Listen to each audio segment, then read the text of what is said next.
I gotta react to this.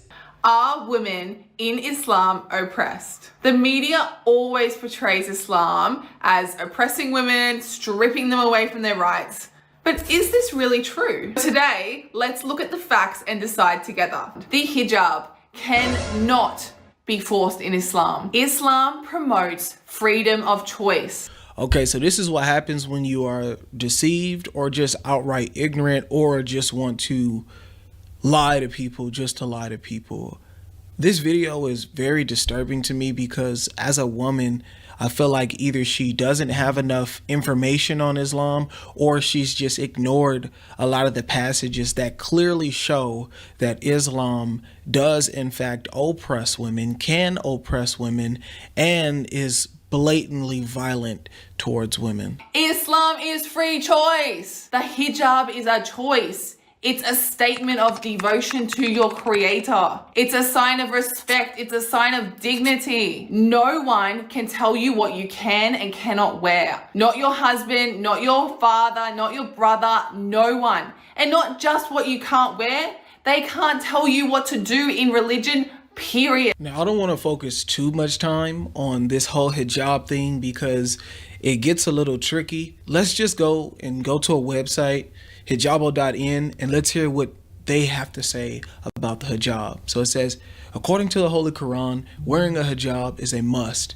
A woman who does not wear a hijab or finds difficulty wearing is definitely committing a sin. The hijab concept is that it protects the modesty of women by covering their hair externally, but internally also protects their innocence, as stated in the Holy Quran. It is a proven fact that it is mandatory for a woman who has taken Islam as her religion and beliefs in faith of Allah to wear a hijab. And they even back it up with a Quran verse. As whoever obeys Allah and his messenger, fears Allah and keeps his duty to him, such are the successful. Not only did this website have an understanding of how the hijab is mandatory, in fact, they actually have an understanding of what happens when you don't wear the hijab. So here it says the punishment for not wearing hijab. The punishment for not wearing the hijab varies significantly depending on the country, legal system, and interpretation of religious law. Here is a general overview. In the countries with strict Sharia law, punishments can range from fines to imprisonment, public flogging, or even more severe penalties depending on the severity of the offense and the interpretation of Islamic law by the governing authorities. And the reason why her video is detrimental is because if she's trying to claim to be a Muslim and other Muslim women in countries like this are wearing a hijab and then they want to take their hijab off, they can receive one of these punishments. According to the information regarding what Sharia law actually is, it states this: fundamental religious concept of Islam. Sharia, the fundamental religious concept of Islam, namely its law. The religious law of Islam is seen as the expression of God's command for Muslims and in application constitutes a system of duties that are incumbent upon all Muslims by virtue of their religious belief. So Sharia law is governed by God's command. And if it's governed by God's command, that would mean that it's mandatory. Alright, so the next topic is, are women seen as less than a man? What does the Quran say, ChatGPT? In Islam, men and women are considered equal in spiritual worth and duties. The Quran emphasizes both have the same potential to earn rewards and seek closeness to God, as seen in verses like Quran 33:35, which highlights their shared opportunity for spiritual growth. So, men and women are seen as completely equal in the eyes of God. Yes, that's correct. Alright, that's really cool. But I wonder, does Islam teach that men have to see women as equal? Yes. In Islam, men are required to treat women as equals in their worth, dignity, and rights, as emphasized in both the Quran and Hadith. The Prophet Muhammad, peace be upon him, said, "Indeed, your women have the same rights over you as you have over them." This highlights the principle of mutual respect, fairness, and balance in relationships, where men and women are both granted rights and responsibilities. Islam encourages men to honor, support, and treat women with kindness, recognizing their equality in humanity and spiritual value. Any injustice or mistreatment is a violation of these core teachings. Now, I love how at the end of that clip, the robot tries to say that any injustice or ill treatment is considered, wrong. I can make a whole hour, 2-hour video about the injustice and mistreatment of women in Islam, but let's just go over a couple of these sources right here. So here we have a hadith where you can clearly see it's graded Sahih, and it literally says, women have become emboldened towards their husbands. He, the prophet, gave permission to beat them. I don't know anywhere where Muhammad gave permission for the women to beat men, but here you are literally able to put your hands on your wife, and Muhammad is okay with that. Not only that, Muhammad actually married a 6-year-old and had intercourse with her at the age of 9. And it doesn't stop there. He actually put his hands on her, struck her in the chest, and caused her pain. Not only did he have intercourse with a 9-year-old girl, he actually abused her by hitting her in the chest and causing her pain. Not only that, he had some bold statements about women. So if you guys think that you're treated equal in Islam as a woman, let's hear what your prophet said about women.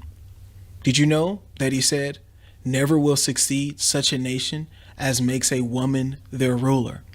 So he doesn't believe a nation can succeed if a woman is ruling it. He also said that the majority of women will go to hell. And in that same passage, he literally says that the women are deficient in intelligence, and that is the reason why 2 witness statements equals 1 man's statement. And then he also said, if a man calls his wife to bed and she does not have intercourse with him that night, the angels will curse her until the morning. So yeah, all of this equality and women aren't oppressed, there is a lot of tricky stuff here that can force a woman to think a certain way when she reads these and she wants to be a good Muslim. What were the rights of women before Islam? Did Islam bring women more rights, or did it strip them away from their rights? Before Islam, women in many societies, including pre-Islamic Arabia, were often treated as property, sold in markets, denied inheritance, and subject to practices like forced marriage and even the burial of female infants. Islam brought significant changes, introducing rights to education, inheritance, financial independence, and consent in marriage. Many of these rights, revolutionary at the time, were not seen in any parts of the world until centuries later, marking a transformative shift in how women were treated in society. Wow, that's crazy. What do you guys think? Now, this is the embarrassing part. All it takes is a little bit of research into your religion for you to find exactly what you need.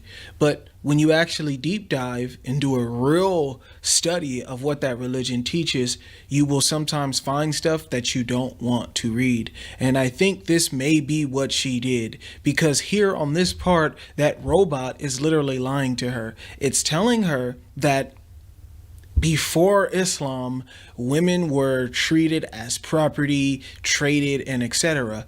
But it's funny because this is exactly what Muhammad was doing with the Arab captive women that they were dealing with. Not only were they suffering from the absence of their wives, trying to have intercourse with these women and pulling out, if you know what I mean, just so they can sell these women, they were also doing this in front of their husbands. Now, may not be directly in front of their husbands, but in the area of their husbands, which is insane. And Allah comes down and says, don't worry, guys, all married women are forbidden except those whom your right hand possess.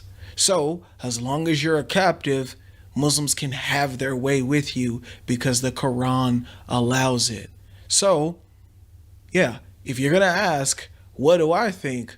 I think that you need to stop talking to that robot, and I need you to do some real studying on your own, because that robot and whatever Muslims are allowing you to parade this foolishness are lying to you, and they are using you to spread this message so they can get as many people as they can in Islam. See, Islam doesn't really care about the truth of its religion being spread. They actually don't even really care if ignorant people like you are spreading Islam. As long as you bring a massive amount of people into Islam, that's all that matters. There may be some people that have issues with what you're preaching, but at the end of the day, it really doesn't matter, because as long as you get 500,000 views on that video and bring more women to Islam, that's all that matters to Muslims. I think it's embarrassing. I think you need to do some real studying and stop making these foolish videos, lying and deceiving people, especially women who enjoy you and your content. Stop deceiving them into joining Islam.